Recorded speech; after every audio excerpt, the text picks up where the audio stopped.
KKM tematik 75 Untirta 2021, Desa Sukasari. Tahukah kamu, hidroponik berasal dari bahasa Yunani, yaitu hydro yang berarti air, ponos yang berarti daya. Hidroponik diartikan memberdayakan air. Definisi lain dari tanaman hidroponik yaitu budidaya tanaman dengan memberdayakan air sebagai media. Media tanam yang diperlukan adalah media yang tidak mengandung hara, steril dari organisme, pembawa hama ataupun penyakit, porositas tinggi, mampu menahan air, dan pH normal sekitar 5,5 hingga 7. Macam-macam media tanam. Yang pertama itu adalah rock wool. Rock wool merupakan media tanam anorganik yang berbentuk menyerupai busa, memiliki serabut-serabut halus, dan bobotnya sangat ringan. Busa ini terbentuk dari batuan basalt yang dipanaskan dengan suhu sangat tinggi hingga meleleh, kemudian mencair dan terbentuklah serat-serat halus. Lalu ada kokopeat, merupakan media tanam organik yang terbuat dari serbuk sabut kelapa. Nah, karena bersifat organik, maka bisa dikatakan kokopeat adalah media tanam yang ramah lingkungan. Lalu ada hidroton, media tanam hidroponik yang terbuat dari bahan dasar lempung yang dipanaskan berbentuk bulatan-bulatan dengan ukuran bervariasi antara 1 cm hingga 2,5 cm.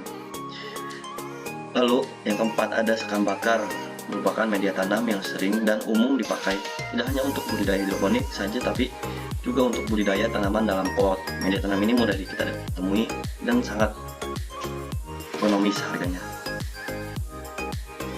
Lalu ada jenis tanaman hidroponik, yaitu ada tanaman hias, antara lain aglonema, anthurium, mawar, dan lain-lain.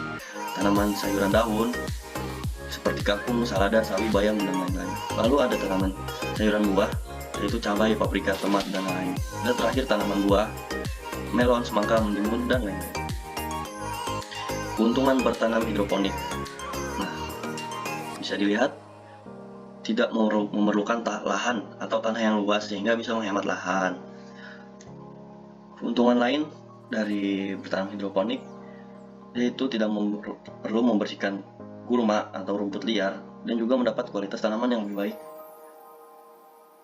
Lalu ada macam-macam sistem hidroponik, di mana sistem wick atau sumbu ini paling sederhana untuk mendapatkan suplai nutrisi melalui air yang diserap oleh sumbu yang dipasang pada pot. Fungsi sumbu adalah untuk menghubungkan air yang ditampung pada wadah nutrisi dengan akar tanaman yang ditanam pada pot.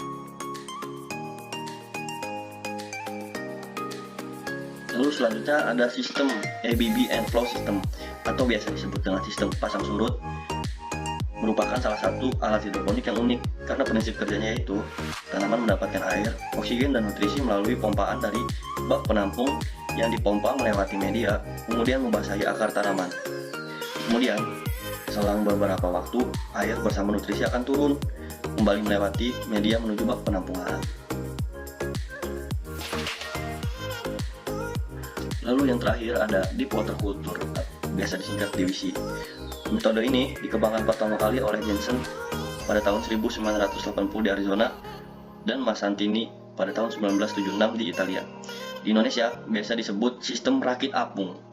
Pada sistem ini, tanaman ditancapkan pada lubang styrofoam dengan bantuan busa agar tanaman tegak. Kemudian lembaran styrofoam ini diambungkan di atas air larutan nutrisi. Baik, sekian, terima kasih telah menonton video ini.